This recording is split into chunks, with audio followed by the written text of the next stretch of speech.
You are listening to The Vocal Technologist. Spoken tech for your ears. Welcome along. We're here to sift through, well, quite a stack of sources, really, and pull out those fascinating bits of knowledge, the practical insights, too. Especially, in tech and AI right now. Our goal is to get you up to speed, fast. Today, we're unpacking some reflections, some technical breakthroughs, the inner workings of AI labs, maybe some surprising truths about programming, hopefully a few aha moments for you. Yeah, it's always interesting looking at the philosophy behind some of the big tech players. There were these reflections from a former co-founder about his year at OpenAI. He really highlighted their bias for action, it sounds like, well, remarkable speed in making decisions. A bias for action. And a real focus on practical AI safety, not just theory. Plus, this commitment to spreading the benefits of AI widely. The launch of Codex, their coding agent, apparently that happened incredibly fast. A prime example. Okay, that speed sounds, well, powerful. But does that create challenge? I mean, for something complex like AI safety, how do they, balance going fast with being responsible?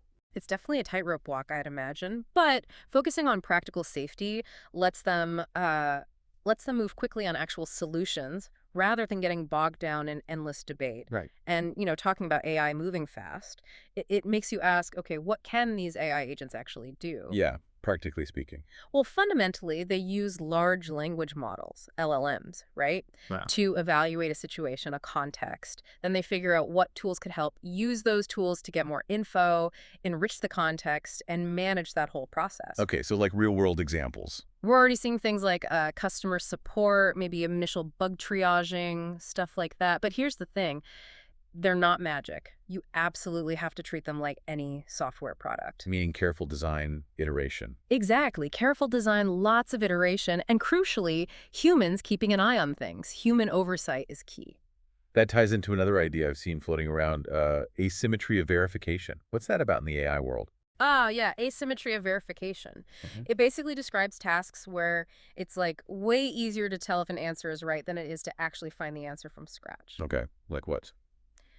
Think Sudoku. Solving it can be tough, but checking a finished puzzle, easy. Or just checking if a complicated website is actually working properly. Verifying is simpler than building or debugging it. And this is super important for improving AI. Because if verification is easy, the AI can essentially, check its own work over and over. I see. So it learns faster because it gets instant feedback it can trust. Pretty much. This leads to something called verifier's law. Basically, an AI's ability to solve something is proportional to how easily you can verify the solution. If checking is easy, you can kind of supercharge the AI's learning. It can tackle really complex problems by just trying things and checking, trying and checking, even if we don't know the best way to solve it directly. So maybe we should design AI tasks for verifiability, not just throw problems at them. Yeah. Okay, shifting gears a bit, but maybe related. Let's talk practical advice for programmers, people learning code. There's this argument about focusing on foundations over the framework of the month. Oh, absolutely. The advice is pretty clear. Don't sink enormous amounts of time mastering one specific web framework, say React. Even big features like React hooks, they might become less central or a whole new framework takes over, right? It changes so fast. Like chasing trends instead of building skills. Exactly. Think of it like building a house. Frameworks are maybe the paint color, the fixtures. They change. But the solid foundation, the plumbing, the wiring, that's the timeless stuff. That's what you need. So prioritize the fundamentals. Yeah. Vanilla JavaScript, strongly typed languages, really understanding the core specs. Those skills are transferable. They last. And that connects to improving code quality too, right? This idea of writing little proofs in your head, aiming for proof-affinity. Proof-affinity. It's about structuring your code so its correctness is almost self-evident, like a mini-proof. You build the guarantees in from the start. It helps prevent bugs before they even happen. Right. Makes sense. Yeah. Okay, so we've talked progress, good advice, but there's a flip side, isn't there? A cautionary tale emerging with all this AI-generated content. Yes. Definitely an important point about unintended consequences. People are starting to talk about death by 1,000 slops. 1,000 slops.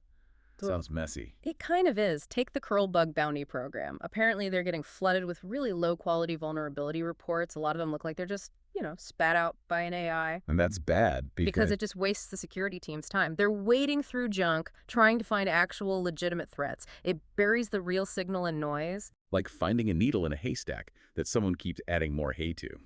Wow. So quite a journey there. From OpenAI's rapid pace to foundational coding advice, and now this slop problem. What really stands out to you listening? Is it that speed of AI development, the advice on learning, or maybe the stark reality of AI's, messy side effects? It makes you think, doesn't it? Especially with verifiers law. AI is good at what we can check, and then death by a thousand slops, AI generating stuff that's hard or tedious to check. So how do we design our systems, both the tech and the human processes, to actually leverage AI's strengths, like that verifiability, while managing these weaknesses? It's not just what AI can do, but crucially what we design it to do, and how we plan to verify whatever it produces. Something to chew on. Spoken Tech for your ears.